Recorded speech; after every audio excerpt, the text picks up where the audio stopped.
Miiverse was a complete shit show, and I think everyone can agree. What Nintendo wanted to do was basically make a social media that would be kid-friendly, so that little Jimmy could go online and brag about his sick Mario Kart 8 fire-hopping Yoshi Valley time trial without fear of seeing swear words or profanity on the internet. I'm sure you might notice there's already a few problems here. To truly stop an online community from doing something, you must be sure to cover every possible way they could achieve that thing, or else people will abuse it. Needless to say, Miiverse admins had their work cut out for them, and supposedly did their best to monitor the servers at all times. They did their best. Supposedly. Unjust bans, online dating, suggestive drawings, public accounts, hacks, raids, it was absolute chaos. But that's why it was so fun. Miiverse hosted a culture not quite like anything seen before in an online community, so that's why I threw together a Miiverse theory,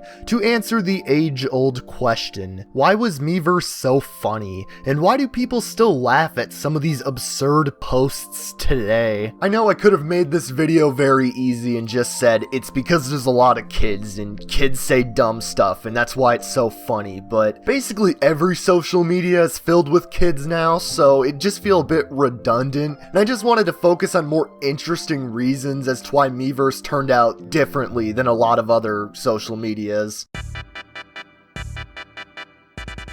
Let's start by looking at one of the defining traits of Miiverse, the admins, or more specifically the harsh restrictions they enforced. Now if we were to look at every ban given to users on Miiverse, we would come up with plenty of issues. Language is complex, and as such can be interpreted differently by different people. Is calling someone a dum-dum bullying and worthy of a ban? Would it warrant just a warning instead? What is bullying? Is calling someone's logic stupid considered bullying them, or just criticizing their logic? These are important questions. The admins sure as hell didn't know, so they would often just get the users banned, just to be safe. Even our top tier anime villain, Original Blood Ace, couldn't escape this one. All of this to say that this level of uncertainty didn't apply to the code of conduct itself. Nintendo made it perfectly clear that the violations such as swearing, posting explicit content, or leaking someone's exact coordinates will not be tolerated. So it's kind of on you if you get banned for something like this. As people knew they couldn't get away with this type of risky content, they had to get creative. It's common for insults on other platforms to devolve into kids just spewing as many swears as they can think of to win an argument, which could be kind of amusing if this is baby's first trip to Twitter, but it gets very stale after seeing it thousands of times over in the same comment section. You always have the choice to be clever, but there's really no point in trying so hard when arguing with a bunch of strangers, when 99% of the people are just going to read the top few comments and leave. Miiverse was a different beast in the way that to insult or show displeasure towards someone was to talk in a way that wouldn't immediately get picked up on by the admins. Lighter, less offensive words were always an option that could get your point across to an extent, but you don't argue online unless you've got real firepower. Stink ass son of a bitch, I'll body slam your motherfucking ass, bitch. There was no one definitive way to argue on Miiverse. It was up to the individual to string together a combo of words that hits the hardest without getting them banned. Similar logic also applies to jokes made on Miiverse. Based on my own experience, as well as things I've heard from many others, I believe a lot of kids go through a phase where they think swearing equals humor, and as such, a lot of jokes they make around this age can be painfully unfunny. Because of Miiverse's heavy restrictions, this stale content never really had as much of a presence on the site. The kinds of arguments and posts found on Miiverse feel more timeless, in that they all turn out differently and never really stagnated with the way that everyone else spoke around the time. I feel without these restrictions that, yes, the bans that resulted from the shoddy interpretation of these rules may have been at least somewhat alleviated, but it also would have given the mostly young user base of Miiverse the easiest way out in a lot of online arguments, and as such we wouldn't have gotten so many iconic Miiverse moments. Miiverse could have easily become a bigger cesspool than it already was if it just consisted of kids non-stop swearing and arguments, and it probably wouldn't have been anywhere near as fun to visit. Like with any harsh limitation, it really is a double-edged sword. On one hand, bans could have been a lot less of an annoyance, but there would have been a lot less creativity on a wider scale. On the other, you could keep the bans and have all the glorious Miiverse humor that came with the need to adapt to the platform's rules. Whether or not it was worth the trade-off depends on who you ask.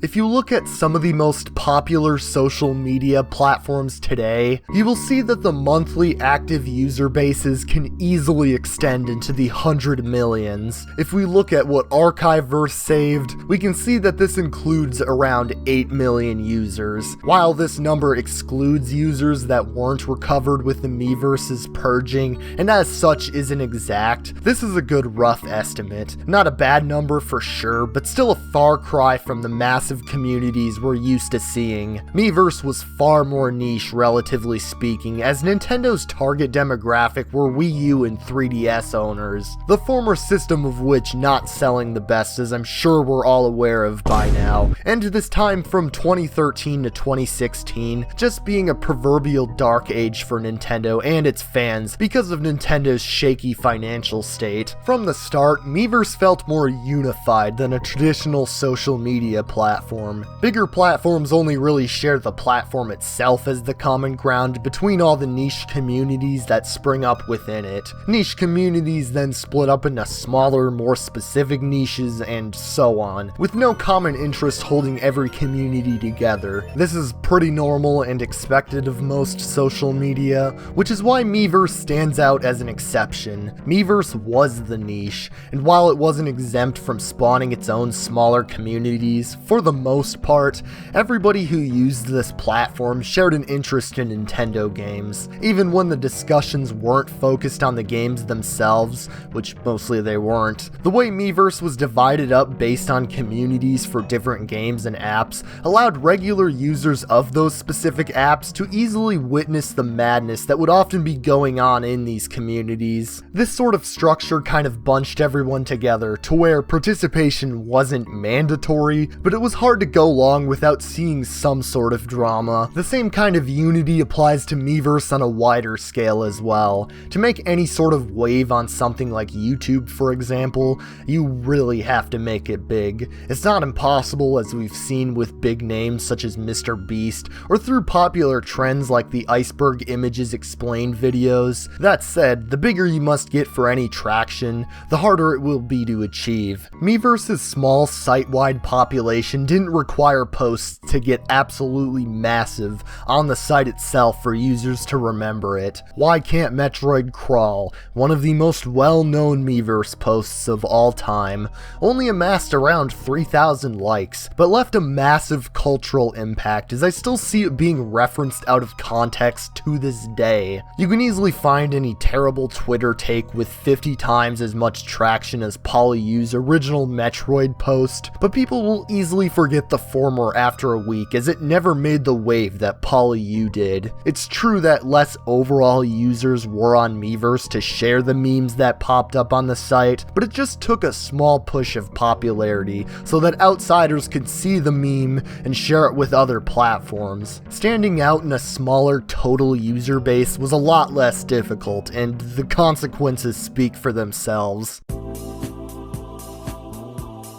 They say a picture is worth 1,000 words, and oh my god, that couldn't be any more true on this godforsaken app. Nintendo could have been as restrictive as possible, as they often are with their online services, and just allowed users to post text and screenshots, but the addition of a basic drawing tool built into the app just opened up the possibilities thousandfold. Swear words handwritten with the drawing tool wouldn't automatically be flagged, as if you just typed it out, and you could simply display clearer NSFW concepts that Miiverse's character limit could never fully capture. The possibilities were truly endless, and users really milked the potential out of this. Nintendo never intended Miiverse to be much more than a gaming forum dedicated to asking questions about or sharing achievements in games. As such, personal information was never really the limelight of the discussion, a sentiment further emphasized by it being a punishable offense in the code of conduct. Users often used something as generic as their first name, but it rarely got any more revealing than that. At the extreme end of the spectrum, many users created personas that they would pose as through their Miiverse accounts. Pair this with a small site-wide population, and it wasn't difficult for some of these users to become widely known and talked about in the community. Notable characters like Phantasma, King, the Miiverse Ghost, and Meme Senpai all had unique quirks in the way that they posted that made them stand out from the average user. Some of these characters grew on people to the extent that said people began forming clans around them and drawing fan art of them. Queen Phantasma is a name that rings infamy to a lot of people who found her trolling in the new Super Luigi U community and her loyal fans that followed in her style of posting annoying. Similarly, King went through his whole saga where he would constantly rant about people not staying on topic in discussions. He even founded his own religion, Luigiism, which is all around just a great way to look at life. Miiverse's cast of characters was always colorful, which kept discussions in active communities like those for New Super Luigi U and YouTube interesting. Personas often had a huge step ahead of standard users for the sheer absurdity of their posting alone, but they were just that, personas. I guess I really can't say I have definitive proof on what I'm about to say, but I've seen how enough internet trolls and shitposters act to say that likely most, if not all of these characters were just people acting. The continued upkeep of the personas after gaining infamy, as well as the lack of a connection to these people's true identity, just makes it seem like a bit too perfect of a storm to stir up controversy in the Miiverse discussions. I'm not going to act like nothing truly bad happened through Miiverse, as like with any tool, people can use it for harm, but a good amount of Miiverse drama was just not serious at all. Even if young kids were taking it seriously at the time, it's a lot more funny, if anything, when outsiders try to process what is even happening on this app. And I'm willing to bet a lot of the older users weren't taking anything seriously either. It was just a crazy, stupid place for people to mess around in. And isn't that what the internet's all about? Not a place you go on for 5 minutes and immediately become more depressed. Now, I'm not here to say Miiverse invented anything like anonymity, or that personas and small communities can't exist elsewhere. It's just I believe the blend of all these factors helped contribute to the Miiverse madness that we all remember today. Did you end up agreeing or disagreeing with this little theory? Was there any other big factor you think I missed? Maybe the cause of this insanity is just incomprehensible to the human psyche. Feel free to let me know down in the comments. Thanks for watching, and I'll see you next time.